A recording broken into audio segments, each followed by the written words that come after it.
வணக்கம் மக்களே. நேத்து நைட் லைவ்ல பார்த்தா ஆக்சுவலி ஒரு 2 சம்பவம் நடந்துச்சு. அந்த 2 சம்பவமே ஒரு தரமான சம்பவம். ஒன்னு நம்ம வியானாக்கான சம்பவம். வியானாக்கா புதுசா ஒரு ட்ராக் ஓட்ட ஆரம்பிச்சிருக்காங்க. गाइस அக்காக்கு தெரிஞ்சு போச்சு. அக்கா இதுக்கு அப்புறம் இந்த வீட்டுக்கு சும்மா டம்மி மாதிரி சுத்திட்டு இருந்தா சப்போர்ட் வராது. வெளிய காசு செலவு பண்ணதெல்லாம் வேஸ்ட் போல. அப்ப நம்மளே இறங்கி ஆட்டத்துல ஆட வேண்டியதான்னு சொல்லிட்டு அக்கா புதுசா ஒரு ட்ராக் ஓட்ட ட்ரை பண்ணிட்டு இருக்காங்க. அதான் எஃப்ஜே கூட கொஞ்சம் கனெக்ட் ஆகி ஒரு சில விஷயங்கள் பண்ண ட்ரை பண்ணிட்டு இருக்காங்க. அதை பார்க்கும்போது எனக்கு செம சிரிப்பு. ஏன்னா அக்காவுக்கு முட்டு கொடுத்து வெளியே பல கூட்டங்கள் முட்டிட்டு இருக்கு. அப்படி இருக்கும்போது இந்த விஷயத்துக்கு எப்படி முட்டு கொடுக்க போறாங்கன்னே தெரியல. ஏன்னா அக்கா வீட்டுக்குள்ள இட்லி கடை படம் ஓட்டிட்டு இருக்காங்க ப்ரோ. இட்லி கடை படத்தை வந்து ரீக்ரியேட் பண்ணிட்டு இருக்காங்க. எனக்கு தெரிஞ்சு சம்பவம் இருக்கு. அது மட்டும் இல்லாம வீட்டுக்குள்ள இன்னொரு சம்பவம் நடந்துச்சு. அதான் நம்ம ரம்யாக்கான சம்பவம். ரம்யா என்ன பண்ணாங்கன்னா கேமரா முன்னாடி உட்காந்து ஒவ்வொன்று ஒப்பாரி வச்சுட்டு இருந்தாங்க. கேமரா முன்னாடி உட்காந்து ஒப்பாரி வச்சுட்டு எனக்கு ரொம்ப கஷ்டமா இருக்கு, கத்தி அழுனும் போல இருக்கு, இந்த வீட்டுக்குள்ள யாரையுமே நம்ப முடியல, எனக்கு ஒரு மாதிரி இருக்கு பிக் பாஸ், எனக்கு நான் எங்க வீட்டை மிஸ் பண்றேன், என்னோட அக்கா பசங்களை மிஸ் பண்றேன்னு சொல்லிட்டு பயங்கரமா ஃபீல் பண்ணி பேசிட்டு இருந்தாங்க. ஃபீல் பண்ணி பேசுறது மட்டும் இல்லாம வீட்டுக்குள்ள அவங்கள பத்தி என்னெல்லாம் சொல்லிட்டு இருக்காங்களோ அதை சொல்லி ஃபீல் பண்ணி பேசிட்டு இருந்தாங்க. வீட்டுக்குள்ள என்ன வீக்னு நினைக்கிறாங்க, அது மட்டும் இல்லாம நான் கோவப்பட்டா தப்புன்னு சொல்றாங்க, சிரிச்சா தப்புன்னு சொல்றாங்க, சிரிக்கலனா தப்புன்னு சொல்றாங்க, பேசினா தப்புன்னு சொல்றாங்க, பேசலனா தப்புன்னு சொல்றாங்கன்னு சொல்லிட்டு பயங்கரமா பேசி ஃபீல் பண்ணிட்டு இருந்தாங்க. இந்த மாதிரி ஃபீல் பண்ணி பேசுறத ஒரு 5 நிமிஷம் கேமரால காமிச்சாங்க. அதுக்கப்புறம் உள்ள திருப்பிட்டாங்க. ஓகேவா? உள்ள திருப்பினா ஒரு கூட்டம் உட்காந்து பாட்டு பாடி வைப் பண்ணிட்டு இருந்தாங்க. அந்த கூட்டத்துக்குள்ள அந்த பக்கம் ஒரு ஆள் உட்கார்ந்து ஸ்கோர் பண்ண ட்ரை பண்ணிட்டு இருந்தாங்க. அதுதான் நம்ம சுபிக்ஷா. சும்மா உட்கார்ந்து பீட் பாக்ஸிங் அப்படிங்கறத துப்பிட்டு இருந்தாங்க. துப்பிட்டு இருந்த நபர் அங்கேயே துப்புறதை விட்டுட்டு நேரா போயிட்டு நம்ம ரம்யாவை சமாதானப்படுத்த ட்ரை பண்ணாங்க. ஓகேவா? ரம்யா கிட்ட போயிட்டு சமாதானப்படுத்துறாங்க. பேர்ல பெரிய கேமர் மாதிரி பேசினாங்க. எப்படி பெரிய கேமர் மாதிரி பேசினாங்க. ரம்யா பிடிச்சி பொழிச்சு அடிச்சிட்டாப்ல. ரம்யா பிடிச்சி 4 அடிதான், நீ கிளம்புறியா இல்லையா, சும்மா என்கிட்ட வந்து சீன் போட்டுட்டு இருக்காதுன்னு சொல்லி ஒரே அடியை போட்டு அனுப்பிவிட்டாங்க. சுபிக்ஷா மூஞ்சி செத்து போச்சு. செத்து போச்சு. என்னென்ன கண்டென்ட் நடந்திருக்கு அப்படிங்கறத நான் மொத்தமா சொல்றேன். ஸோ வீடியோக்குள்ள போறதுக்கு முன்னாடி மறக்காம இந்த வீடியோ லைக் பண்ணிட்டு சேனலை சப்ஸ்கிரைப் பண்ணிக்கோங்க. நீங்க போடுற ஒவ்வொரு லைக் வந்தா நம்ம வீடியோ ஒரு 10 பேருக்கு சஜஸ்ட் பண்ணோம். ஸோ முடிஞ்ச அளவுக்கு லைக்கை போட்டு சேனலை சப்ஸ்கிரைப் பண்ணிக்கோங்க. சப்ஸ்கிரைப் பண்ணிருப்பேன் நம்புறேன். ஸோ சப்ஸ்கிரைப் பண்ணிக்கோங்க. லைக் ஃப்ரீ தான் गाइस, தட்டி விட்டுக்கோங்க. சரி, ஓகே, கண்டென்ட்க்குள்ள வந்துடலாம். ஃபர்ஸ்ட் நான் ரம்யா மேட்டரை சொல்றேன். ஸோ ரம்யா விஷயம் என்னன்னு பார்த்தீங்கன்னா, ரம்யா வந்து கார்டன் ஏரியாவில் இருக்க ஒரு சோஃபால போய் உட்காந்து இந்த கேமரா பார்த்து உட்காந்து அழுதுட்டு இருக்காங்க.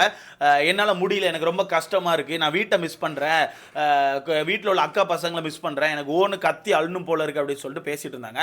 அப்படி பேசுறது மட்டும் இல்லாமல் அவங்க ஃபேமிலியை பற்றியும் சொல்றாங்க. ஒருவேளை எனக்கு நல்ல ஒரு குடும்பம் இருந்திருந்துன்னா என்ன இந்த மாதிரி விட்டுருக்க மாட்டாங்கன்னு நினைக்கிறேன், என்ன இந்த மாதிரி ஒரு நிலைமையில விட்டுருக்க மாட்டாங்க, நான் நல்லபடியாக பார்த்துருந்துருப்பாங்க, அதெல்லாம் இல்லாதது தான் நான் இங்கே வந்து இருக்கிறேன்னு சொல்லிட்டு ரொம்ப ஃபீல் பண்ணி பேசிட்டு இருந்தாங்க. ஃபீல் பண்ணி பேசிட்டு இருக்கும்போது வீட்டுக்குள்ள உள்ள நிலவரங்களை பத்தி பேசிட்டு இருக்காங்க. ஏன்னா நேத்து ஒரு சின்ன டாஸ்க் வச்சிருந்தாங்கல்ல, இவங்க எனக்கு காம்படிட்டரு, இவங்க வந்து என்னோட லிஸ்ட்ல இல்லைன்னு சொல்லி பேசியிருந்தாங்கல்ல, அதுல கொஞ்சம் வெறுப்பாயிட்டாங்கன்னு நினைக்கிறேன். என்ன சொல்றாங்கன்னா, அந்த வீட்டுக்குள்ள எல்லாத்துக்குமே தப்புன்னு சொல்றாங்க பாஸ், என்ன பண்ணாலும் தப்புன்னு சொல்றாங்க, சிரிச்சா தப்புன்னு சொல்றாங்க, பேசினா தப்புன்னு சொல்றாங்க, நடந்தா தப்புன்னு சொல்றாங்க, நடக்கலனா தப்புன்னு சொல்றாங்க, பேசாம இருந்தா தப்புன்னு சொல்றாங்க, அதிகமா பேசினா தப்புன்னு சொல்றாங்க, யாருக்கிட்டே சண்டை போட்டா தப்புன்னு சொல்றாங்க, சண்டை போடலனா தப்புன்னு சொல்றாங்க, என்ன பண்ணனே தெரியல பாஸ், நான் என்ன பண்ணாலுமே தப்புன்னு சொல்றாங்க. அப்ப இந்த வீட்டுக்குள்ள நான் என்னதான் பண்ணேன்னு சொல்லி கேட்டுட்டு இருக்காங்க. கேட்டது மட்டும் இல்லாம கடைசியில் என்ன சொல்றாங்கன்னா, நான் என்ன பண்ணாலுமே நடிப்புன்னு சொல்றாங்க.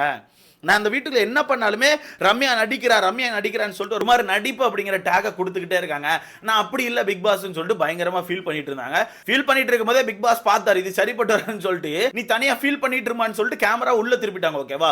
உள்ள பார்த்தா நம்ம எஃப்ஜே வினோத் எல்லாம் பாட்டு பாடி பயங்கரமா வைப் பண்ணிட்டு இருந்தாங்க. அப்படி பாட்டு பாடி வைப் பண்ணிட்டு இருக்கும்போது சைட்ல நம்ம சுபிக்ஷா உட்காந்து இங்கே நம்ம தலையை விட்டே ஆகணும்னு சொல்லிட்டு உட்காந்து பீட் பாக்ஸிங் பேர்ல துப்பிட்டு இருந்தாங்க.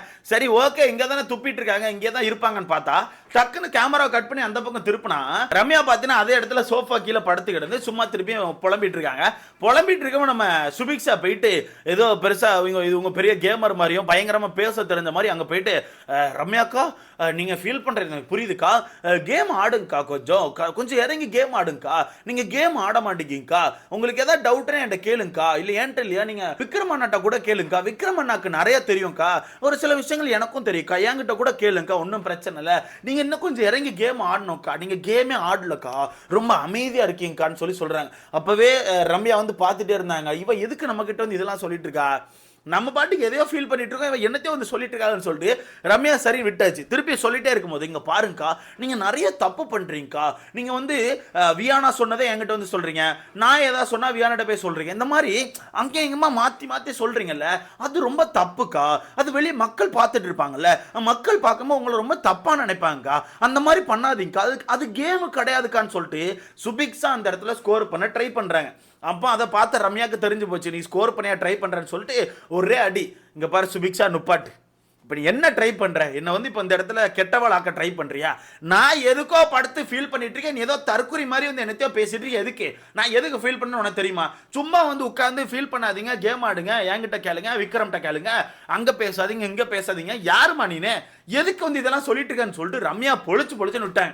விட்டோன்னே சுபிக்ஷா அதில் மழுப்புறக்கு, இல்லக்கா அப்படின்னு அப்படி சொல்லக்கா, நீங்க ரொம்ப சேடா இருந்தீங்கல்ல, உங்க நல்லதுக்காக தான் சொன்னேன். நல்லதுக்கு சொல்ல நீ யாருமா? நல்லதுக்கு சொல்ல நீ யார்? சரி ஓகே, நல்லது கூட சொல்லிட்டு போங்க, அதை சைடில் தூக்கி வச்சிடலாம். இந்த கேம் ஆடுறதை பற்றி பேசுறீங்களே, நீங்கள் எங்கே கேம் ஆடினீங்க? அதாவது சுபிக்ஷா அவர்கள் இந்த வீட்டுக்கு ஒரு மாசான ஒரு கேம் போட்டாங்க, வேற லெவலில் இருந்துச்சுன்னு ஒரு கேம் ஏதாவது சொல்ல முடியுமா? எதுவுமே இல்லைங்க. வீட்டுக்குள்ள நீங்களே எதுவுமே பண்ணலையா? நீங்களே கடந்த 2 வாரங்களா கண்டென்ட் வேணும்னு சொல்லிட்டு கண்டமேனிக்கு எது நடந்தாலும் தலையை கொண்டு அங்கே விட்டுட்டு நானும் இருக்கேன்னு சொல்லி துப்பிட்டு சுத்திட்டு இருக்கீங்க. அப்படி இருக்கும்போது நீங்க அடுத்தால் கேமை பத்தி பேசலாமா? நான் நேத்தே கவனிச்சேன் ப்ரோ. நேத்தே வியானா சுபிக்ஷா இவங்க 2 பேரும் தனியாக சோஃபாவில் உட்காந்து ரம்யா வந்து கேமே ஆட மாட்டுக்காங்க. ரம்யா சும்மா உட்காந்துருக்காங்க, அவங்களுக்கு இந்த கேமே புரியல, இந்த வீடு என்னன்னே அவங்களுக்கு புரியல, அவங்க வந்து எதுக்கு வந்திருக்கோன்னே தெரியாமல் உட்காந்துருக்காங்கன்னு சொல்லிட்டு இந்த 2 கேமரும் உட்காந்து பேசிட்டு இருக்காங்க. ஏங்க நீங்க 2 பேரே ஜோக்கர். ஆக்சுவலா உங்களுக்கே கேம்னா என்னன்னு தெரியல. இதுல முக்கியமா வியானாக்கு சத்தம் காட்டாம கிடங்க ப்ரோ. அவங்க இந்த வீட்டுக்குள்ள வந்து ஒரு டாஸ்க் இறங்கி விளையாடி இருக்காங்களா? ஒன்றும் இல்லை. முட்டையை வச்சுக்கிட்டு வியானா உட்காந்து கேமை பற்றி பேசிகிட்டு இருக்காங்க. ஆனால் இப்போ அக்கா வந்து ஒரு கேமை ஸ்டார்ட் பண்ணியிருக்காங்க. நேற்று நைட்டு சம்பவம் நடந்துச்சு, அதான் இட்லி கடை ஒன்று நடந்துட்டு இருந்துச்சு, அதை நான் கடைசியில் சொல்கிறேன். அந்த இதில் நான் அப்போவே நினச்சேன், சுபிக்ஷா மனசுக்குள்ள யாரோ இவளை வந்து யாரோ கேமர்னு சொல்லியிருக்காங்க, ஓகேவா? அதனால சுபிக்ஷா தானே கேமர் நினைச்சிட்டு ஒரு மாதிரி சுத்திட்டு இருக்காங்க. அப்போ நேற்று நைட் ரம்யா போட்டு பொழந்துட்டாங்க, தயவுசே ஓடிரு, என்கிட்ட இந்த மாதிரி பேசிட்டு இருக்காத, நீ சும்மா அந்த ஸ்கோர் பண்ணுன்னு வந்து என்ன பேடா ட்ரை பண்ணாத, என்ன பேடா காட்ட ட்ரை பண்ணாத, நானே ஒரு கஷ்டத்தில் உட்காந்துருக்கேன், நீ சும்மா வந்து என்னத்தையா பேசிட்டு இருக்காத, நான் மாத்தி பேசினா உனக்கு தெரியுமா? இங்க கேட்டது அங்க சொன்னது, அங்க கேட்டது இங்க வந்து சொன்னது உனக்கு தெரியுமா? ஏதாவது பேசிட்டு இருக்காத சுபிக்ஷா, கிளம்பு சுபிக்ஷான்னு சொல்லி அடிச்சு பரத்தி விட்டாங்க. அதுக்கப்புறம் சுபிக்ஷா நேரா உள்ள போயிட்டு விக்ரம்கிட்ட உட்காந்து ஒப்பாரி வச்சுட்டு இருக்காங்க. நான் நல்லதுக்கு தான் சொன்னேன், அவங்க ஏத்துக்கல, என்ன ஒரு மாதிரி பிடிச்சி அடிச்சு விட்டாங்கன்னு சொல்லிட்டு அங்க உட்காந்து ஒப்பாரி வச்சுட்டு இருக்காங்க. அப்புறம் ரம்யா ஒரு மாதிரி சரியாயிட்டாங்க, கண்ணிக்கிட்ட உட்காந்து அப்புறம் ஒப்பாரி வச்சுட்டு இருந்தாங்க, ஒரு மாதிரி சரியாயிட்டாங்க, அதை தள்ளி விட்டுலாம். ஏன்னா இன்னைக்கு வந்து வீட்டுக்குள்ள பிசிக்கல் டாஸ்க் வைக்கிறாங்களாம். பிசிக்கல் டாஸ்க் அப்படிங்கும்போது கண்டிப்பா ரம்யா இறங்கி ஆடுவாங்க. அப்ப பார்ப்போம் நம்ம வியானாக்கான கேமோ சுபிக்ஷாக்கான கேமோ என்னன்னு சொல்லி வெயிட் பண்ணி பார்ப்போம். அடுத்தது வீட்டுக்குள்ள புதுசா ஒரு இட்லி கடை ஆரம்பிச்சிருக்காங்க காய்ஸ். உங்களுக்கே தெரியும், வீட்டுக்குள்ள வந்து ஒரு 3 பேர் உட்காந்து மாவாட்டிட்டு இருந்தாங்கன்னு சொல்லிட்டு ஏதோ வடை போடுறதுக்கு மாவாட்டினாங்க. அப்போ ஒரு கட்டத்துக்கு அப்புறம் அந்த 3 பேர் என்ன பண்ணிட்டாங்கன்னா, நாங்க மாவு ரொம்ப நேரம் ஆட்டிட்டோம்ப்பா, நாங்க தூங்க போறோம்னு சொல்லிட்டு தூங்க போயிட்டாங்க. அப்போ அந்த இடத்துல சபரி மாவாட்டிட்டு இருந்தாரு. அப்போ சபரி கொஞ்ச நேரம் கழிச்சு வியானா கிட்ட கொடுத்துட்டாப்ல. அப்போ வியானா வந்து மாவாட்டிட்டு இருந்தாங்க. மாவாட்டிட்டு இருக்கும்போது பக்கத்தில் பார்த்தா நம்ம எஃப்ஜி வந்து உட்காந்துருக்காப்ல. 2 பேருக்கான கான்வர்சேஷன் பார்த்தீங்கன்னா ரொம்ப டிஃப்ரெண்டாக இருக்கு கைஸ், ரொம்ப டிஃப்ரெண்டாக இருக்கு. வியானா வந்து ஒரு மாதிரி, நீ வந்து என்னை வந்து இந்த டாஸ்க் லெட்டர் படிக்க விட்டல, நான் நல்லா படித்தேனா, நான் ஓகேவா படித்தேனா, நீ என்ன நோட் பண்ணியா எப்படி இருந்துச்சுன்னு சொல்லிட்டு வியானா கேட்குறாங்க. அதுக்கு எஃப்ஜிங்கிறது, நீ சூப்பராக படிச்சடி, நான் அதுக்கு தான் ஒன்று அனுப்பினேன், போன வாரத்துலேருந்து நீ இந்த டாஸ்க் லெட்டர் படிக்கணும்னு ஆசையாக இருந்தல, அதை நான் நோட் பண்ணேன், பார்த்துக்கோ மாமா, நோட் பண்ணி தான் இப்போ நான் அனுப்பினேன், சூப்பராக படித்தேன், வேற லெவலில் படித்தேன், ஆனால் உன்னோட அந்த ஆக்ஷனில் லைட்டாக அந்த அப்படியே இந்த தெலுங்கு ஹிந்தி வந்த மாதிரி இருக்க, பார்த்துக்கோ, அந்த மாதிரி கொஞ்சம் ஃபீல் ஆகுது, இந்த வடக்கு ஃபீல் வருது. ஆனால் நீ நல்லா பேசுன, சூப்பராக பேசுறடி, வேற லெவல் பண்ணியிருக்க, மாஸ் பண்ணியிருக்கேன்னு சொல்லிட்டு அவங்க சொல்கிறாங்க. உடனே இவங்க உட்காந்து, நீ என்ன அப்படி நோட் பண்ணியா, போன வாரமே டாஸ்க் லெட்டர் படிக்கணும்னு சொல்லி கேட்டதுன்னா நீ நோட் பண்ணியா, வா அப்படின்ற மாதிரி சொல்லிட்டு இருக்காங்க. அடுத்த நம்ம பையன் சும்மா இருப்பானா, நம்ம பையன் சும்மா இல்லாமல் நேராக போயிட்டு மாவாட்டாக்கு ஹெல்ப் பண்ணுறாப்புல, முடியை எடுத்து விட்றாப்புல, காது மாட்டி விட்றாப்புல, அந்த மாதிரி அவரும் ஒரு சில விஷயங்கள் பண்ணுறாப்புல. அப்போ ஒரே வியானாக்கு ஒரே இது அப்படின்னு மாதிரிட்டு இருக்காங்க.